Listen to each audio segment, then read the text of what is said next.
Guten Tag, liebe Freunde draußen an den Bildschirmen. Ich bin der erste Vorsitzende der KAB Rüsselsheim. Wir befinden uns hier im Pfarrsaal der Pfarrgemeinde St. Josef in Rüsselsheim und wir haben heute unseren sogenannten Hungersonntag zelebriert. Der Hungersonntag ist eine traditionsreiche Sache hier. Seit Jahrzehnten wird an einem Fastensonntag ein Einfachessen geboten und dieses ist kostenfrei und die Besucher können anhand einer Spende einen Preis festlegen. Der Erlös daraus geht dann immer einer gemeinnützigen Aktion zu. Diesmal haben wir uns ausgesucht eine Arbeitsloseninitiative, der wir den Erlös dieser Veranstaltung geben wollen. Ja, was gibt es zu berichten aus der KAB? Wir sind ein Ortsverein, der sich hier mit lokalen Dingen beschäftigt.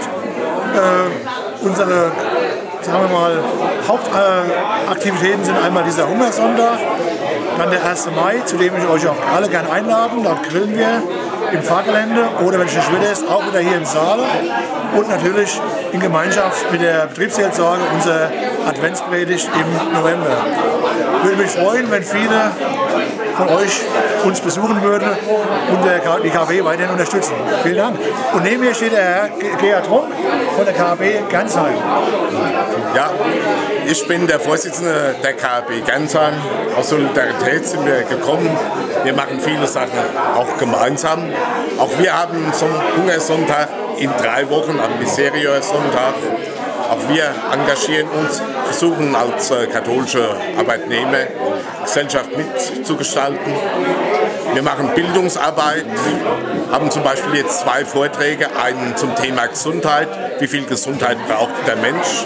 Wir haben auch einen Vortrag zum Thema Hartz IV, die Betroffenheit, wie geht es Langzeitarbeitslosen heute, was können wir dafür tun. Andererseits haben wir auch in der K-Woche unsere Anbetungsstunde am Gründonnerstag. Das heißt, wir sind in der Arbeitswelt, wir sind auch in der Kirche tätig. Ja. Vielen Dank. Ja.